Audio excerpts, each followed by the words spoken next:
I have this Blazor application running in Visual Studio right now in debug mode, and I just want to kind of demo this maintainer's CRUD element here, this page.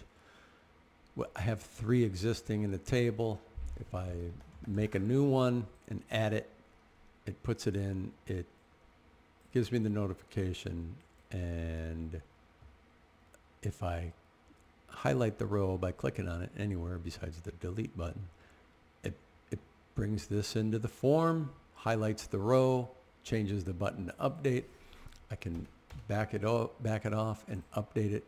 It updates. It gives me the notification that it was updated, and if I delete it, it warns me, and I can confirm delete, and it's all done. That all works great.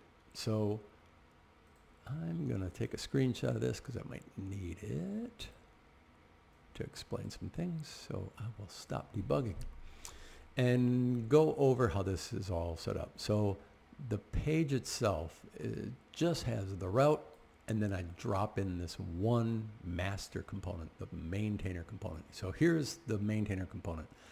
I have all the methods here minimized just to kind of make it easier to explain this stuff. So I have a grid here, and the grid is, you can see the maintainer is just the title of the page. Here's the title. That's this guy right here. And then the next element here is the form, and then the table.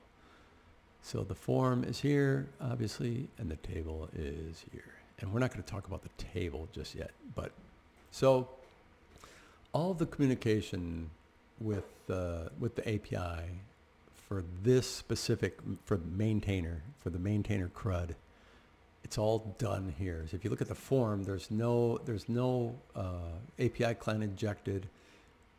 Even the table, if I look at the table, there's no API client injected. It's all done on this master component. Now, whether that's a good idea or not, we'll find out. But it just seemed clean to me to have the one client, API client, doing all the communication.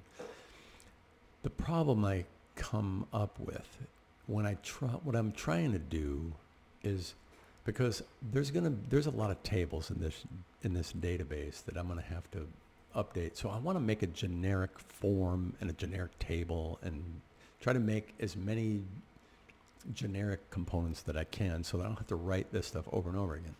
So right now, when I'm on this form and I click that, it'll be an update button when I'm update or add, either one.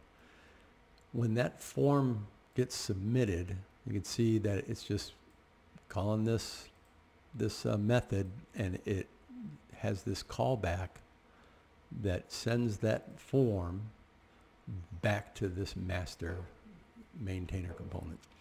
And it is, you can see where it's calling here. On submit form, we're going to do create or insert, and it takes that MudForm in, which is MudBlazor, if you didn't know. But so it takes the MudForm in, and it figures out if the ID of the DTO is 0, and if it is, then it's a new one, and it creates, and if it's not 0, then it updates.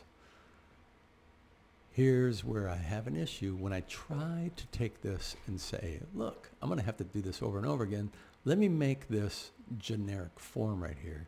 My idea was where these fields go, and this one, in this case, it's just one, but like I started to do the next one, you could see the form there. It has 1, 2, 3, 4 fields.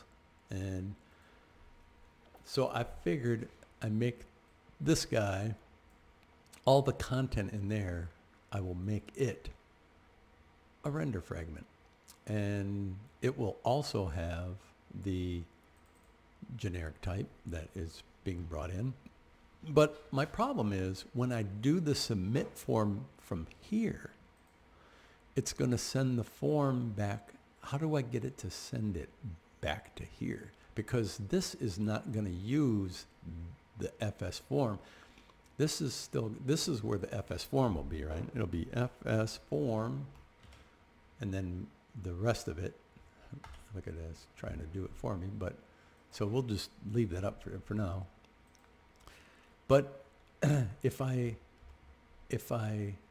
use this invoke async on the generic form, submit form, that would be fine if I had the method here on this, but how can I get it to run pass that form to this function without moving it to this maintainer? In other words, is this a good idea?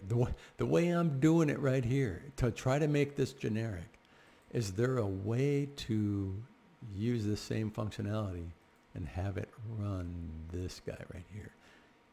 I don't know if there is, but that's why I'm asking. So if you can help, I'd love to hear. And I will, if you want to look at the repo in GitHub, I can show you that and offer up I'll solicit any kind of help I can get on this, because I've been struggling with it for a couple days, and I'll probably get it eventually, but I'm a little frustrated right now. So I figured I'd make this video, and since I have this Facebook group with .NET developers, I'll throw this video in there and see what you guys think. Thanks in advance for any help.